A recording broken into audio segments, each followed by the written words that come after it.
Conference, and we will start with prayer.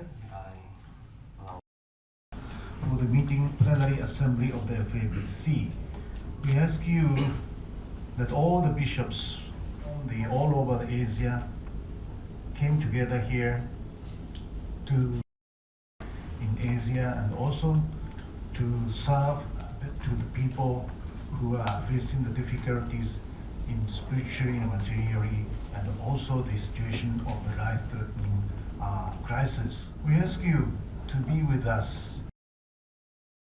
Conference of the FEBC Plenary Assembly here introduce to you all the panelists, the resources speakers.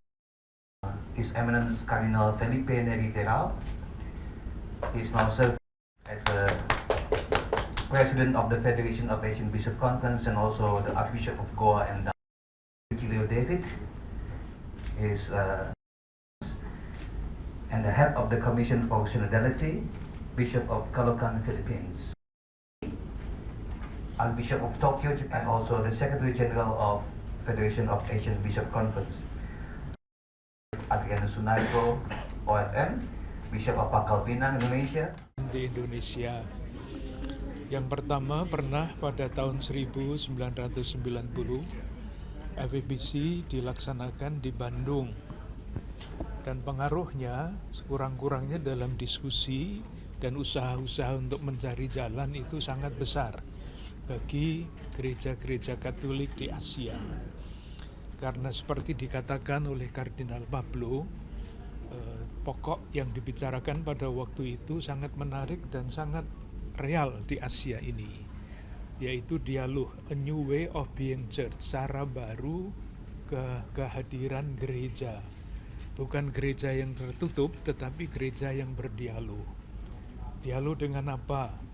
Dialog dengan agama-agama, karena agama-agama besar itu lahirnya di Asia.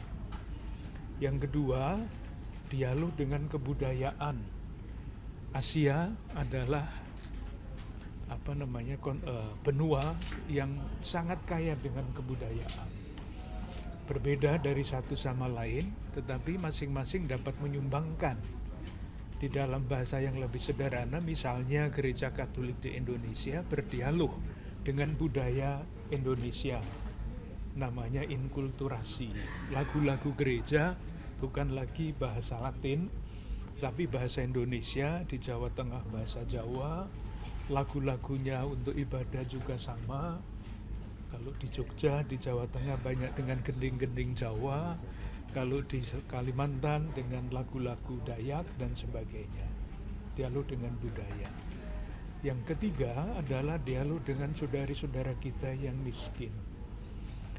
Asia, kita semua tahu, dengan sedih harus mengatakan bahwa masih banyak saudari-saudara kita di negara-negara kita ini yang sungguh-sungguh belum dimuliakan martabat manusianya karena kemiskinan. Kemiskinan ini akarnya banyak, tadi sudah diceritakan. Salah satunya tentu saja adalah budaya yang membuat kita miskin. Kalau kita bicara tentang budaya feodal misalnya, itu kan tersebar luas di Indonesia. Salah satunya kemiskinan. Akibatnya karena apa? Struktur sosial itu membeda-bedakan orang, ada priayi, ada budak, dan sebagainya.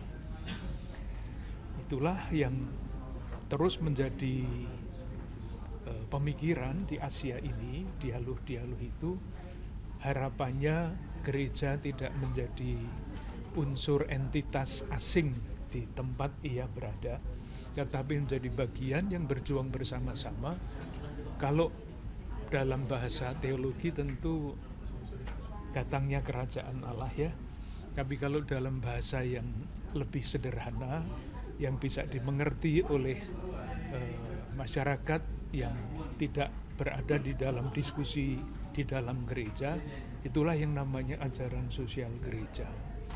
Jadi gereja yang terlibat untuk terus berusaha memuliakan martabat manusia, itu dasarnya itu. Kalau orang miskin yang tidak bisa makan, tidak bisa sekolah, tidak bisa memperoleh akses kesehatan, itu kan tidak dihormati martabatnya. Kita berjuang di situ. Nah, ketika kita mau menghormati martabat manusia, konsekuensinya semua harus berjuang untuk terwujudnya kebaikan bersama. Terjadi apa enggak itu? Kalau kita lihat dari hari ini ada apa?